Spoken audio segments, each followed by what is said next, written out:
Oi, oi, bem-vindo. Meu nome é Letícia Pinheiro, sou médica dermatologista e especialista em cabelos, a parte da tricologia. A perda de cabelos é algo que aflige muito, tanto homens quanto mulheres. Ela geralmente é mais perceptível na terceira, quarta década de vida, mas ela pode iniciar na adolescência. Já fiz transplante capilar, tratamento capilar em pacientes de 22 anos. Então, o modo como essa doença vai avançar depende muito da pessoa, certo? E hoje em dia a gente vê a queda da autoestima, né? Às vezes perda da produtividade, as pessoas se escondem por causa dessa perda de cabelos. Então existem vários tipos de perda de cabelo. Existe a calvície, né? Que é a alopecia androgenética na dermatologia, onde o afinamento dos fios, você não vê uma queda de cabelo. Esses fios eles vão afinando até sumirem e desaparecerem. Então de repente você olha e fala, nossa, parece que eu tô com menos cabelo. E existe também algumas outras doenças dermatológicas onde há queda e aí a gente tem que investigar o porquê disso aí, certo? E para isso existem tratamentos.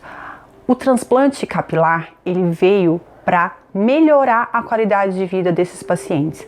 O transplante capilar ele não é um tratamento para calvície. Eu falo para os meus pacientes que ele é um tapa-buraco. Eu retiro o cabelo de onde você tem e coloco onde você não tem. Porém, eu não estou tratando a sua doença. Eu estou melhorando a sua aparência com o transplante capilar, como se fosse uma maquiagem, certo? E o transplante capilar, eu utilizo a técnica FUI, que é a extração por unidade folicular. Então, vou retirar folículo por folículo, geralmente aqui dessa região doadora, da parte de trás e lateral da cabeça, e vou colocar aonde está faltando esses fios.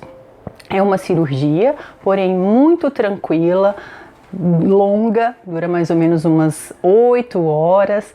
No mesmo dia o paciente já sai, já vai para casa, e eu uso também a técnica DHI, onde eu uso implanters, que são umas canetinhas que elas direcionam o fio de uma maneira mais natural, parecida com o cabelo. Esse aqui é o implanter, é uma canetinha, tem essa ponta aqui,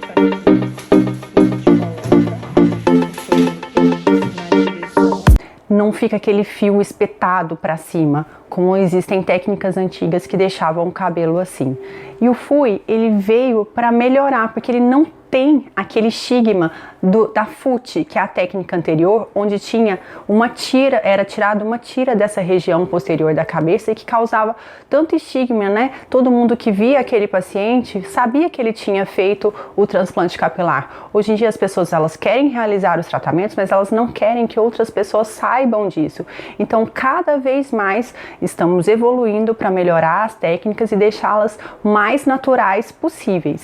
A técnica FUI é extração por unidade folicular. Então eu utilizo um aparelho que se chama micropunch, que a ponta dele tem 0,8 milímetros de diâmetro. Então é algo muito fino, semelhante à ponta de uma lapiseira, onde eu vou extrair com ele os folículos, que são as unidades que contêm os fios de cabelo da região doadora, que é essa parte aqui de trás e da lateral da cabeça.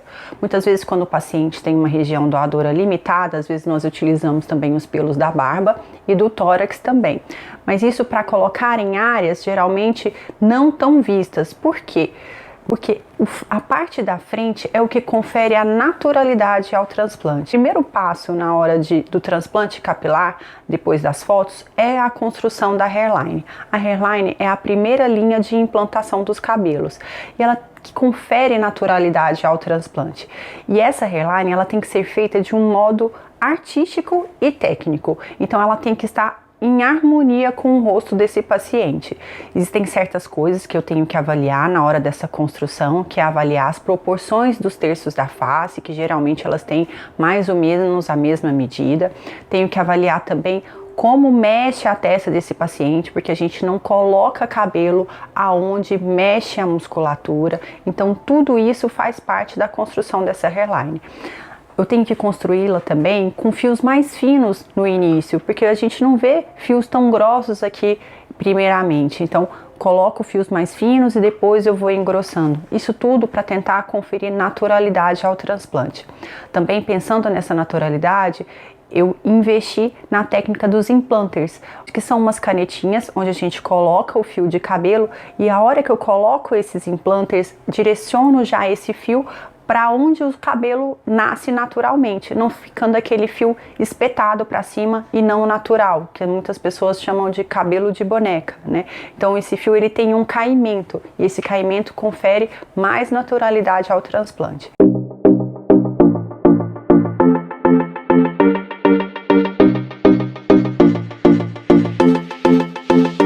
Então, cada vez mais nós estamos aperfeiçoando e tornando esse transplante mais natural. Eu falo que o transplante capilar, ele é um procedimento cirúrgico, ele é uma cirurgia, porém, ele é muito mais tranquilo do que uma cirurgia convencional. Não são necessários tantos exames pré-operatórios, geralmente eu solicito alguns exames de sorologia, hemograma e exames de Covid, pela realidade que nós estamos vivendo. E o paciente, depois desses exames, vai para o centro cirúrgico. Apesar de ser uma cirurgia super tranquila, ela tem que ser feita em ambiente hospitalar, dentro do centro cirúrgico. Quando o paciente vai para o hospital no dia da sua cirurgia, eu vou tirar as fotos, vou fazer a marcação junto com ele dessa hairline. Somente após a aprovação do desenho da hairline, que é essa primeira linha de implantação capilar, é que a gente começa o transplante.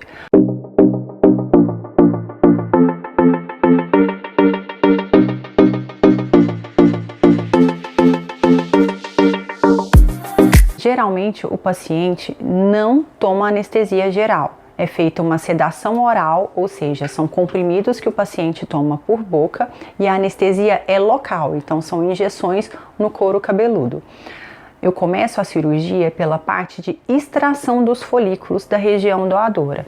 Então, eu vou retirar o máximo que eu consigo da região doadora, com a certeza de que eu não vou deixar falhas ali, porque não adianta nada eu tratar e melhorar uma outra região piorando uma outra. Então, eu vou retirar esses fios de forma que, quando eu retiro um fio, os outros ao redor vão tampar a falha desse que foi retirado. Então a gente retira o máximo que consegue de folículos e aí sim a gente parte depois para a parte da implantação desses folículos. Geralmente eu coloco uma quantidade maior nessa primeira linha. Por quê? A gente tem uma quantidade limitada de fios de cabelo, né? Não tem muitos. E às vezes tem uma área muito grande a ser tratada. Então a parte da frente é a área mais visível. Então eu preciso que ela crie um muro de cabelos para que tampe a região de trás. Então eu tenho que trabalhar aí um pouco com essa ilusão de ótica. Então eu coloco um muro de cabelos aqui, na parte onde provavelmente ele vai ter menos cabelos e é a parte mais visível. E aí para trás eu vou raleando esse cabelo, certo? Quando a área é muito grande, eu tenho que dividir esse transplante em duas etapas. O paciente faz a área que incomoda mais, geralmente a parte da frente, e num segundo momento, um ano depois, que é a fase de cicatrização, toda cicatriz ela demora um ano para cicatrizar por completo, então ali vou ter uma estabilidade dessa região doadora, só aí depois eu consigo fazer a segunda etapa do transplante, que geralmente é a parte da coroa que o paciente deixa para um segundo momento.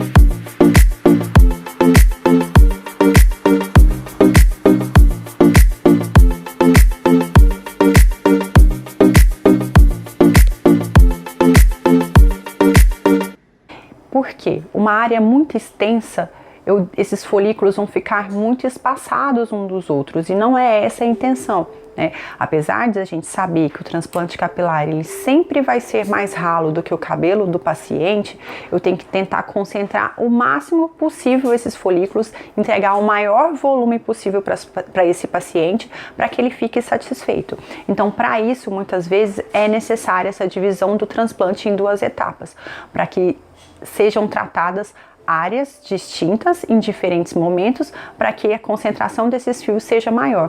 Mas aí você me pergunta, ué Letícia, mas eu vou ter região doadora suficiente? Muitas vezes sim. Quando a gente faz um transplante capilar, eu retiro mais ou menos 25% dos fios de cabelo aqui dessa região. E pelos estudos a gente sabe que às vezes a gente pode chegar até perto de 50% desses fios, mas não no mesmo tempo cirúrgico. No mesmo tempo cirúrgico há um risco muito grande de falhas da região doadora. E eu acho que ninguém quer melhorar uma região piorando uma outra. Então por isso o ideal são fazer 2 cirurgias em diferentes momentos. A cirurgia do transplante capilar é uma cirurgia longa. Pensa, são retirados fio por fio da região doadora e implantados fio por fio na região a ser tratada. Então, uma cirurgia que dura em média aí 8, 9 horas. Mas no mesmo dia o paciente já vai de alta para casa, vai com todas as orientações. Uma das coisas que eu mais falo para o paciente é hidratar bastante e alimentação leve para uma boa recuperação. Uma das coisas que mais pode acontecer no pós-cirúrgico de intercorrência é o inchaço, o edema. Porque a gente mexe muito aqui na região, coloca soro na região, anestésico, então a tendência disso é descer para o rosto. Então nas próximas 24 horas eu oriento meu paciente a ficar deitado a 45 graus. Então 0, 90, 45, inclusive com a cabeça, porque muitas vezes a gente fica deitado, mas com a cabeça aqui no celular ou olhando a TV. E aí esse líquido desce e acaba inchando a região do rosto, e isso não é o ideal. Então, ficar deitado essas 24 horas, tomar as medicações que eu passo, que envolve analgésicos, antibióticos, né? Porque existe também o risco de uma infecção. Então, como é um procedimento estético, para que a gente não tenha nenhuma intercorrência ruim, eu também prescrevo antibióticos para o meu paciente.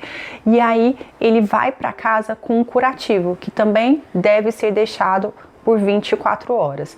Depois dessas 24 horas, ele é orientado a retirar esse curativo e ele só pode lavar o couro cabeludo depois de 48 horas da cirurgia, que é quando também ele já pode usar bonés e chapéus, porque ele deve usar, porque nesse próximo mês, como é uma cirurgia, são microincisões, mas que tem uma ferida operatória grande, existe o risco aí de manchar.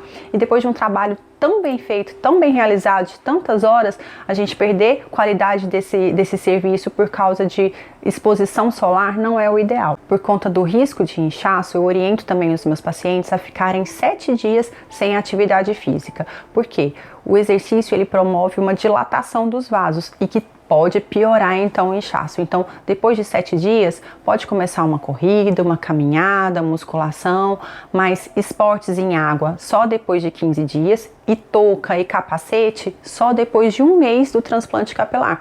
Por causa da ferida operatória, existe o risco ali de machucar. Depois de lavar o couro cabeludo, após as 48 horas do transplante, as casquinhas que se formam às vezes vão coçar muito, mas nunca arranque e nem coce essas casquinhas com a unha. Pode bater de leve e tomar a medicação que eu orientar, mas nunca arrancar essas casquinhas. Essas casquinhas vão ficar aí mais ou menos por uns 10, 11 dias e elas vão saindo aos poucos.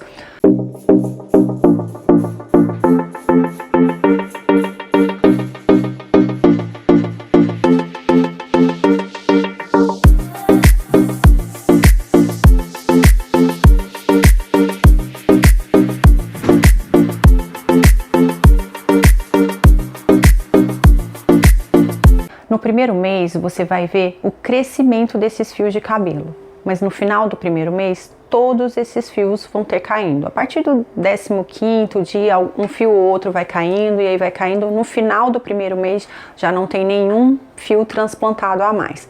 Mas nós implantamos esses fios com o bulbo, que é a raiz do cabelo. Então ele vai começar a crescer lá debaixo da pele no 2º mês. Só que ele ainda está debaixo da pele. Até ele atravessar a pele e se tornar visível, isso aí só vai aparecer lá pelo início do 4º mês, no final do 3º mês, início do 4º mês.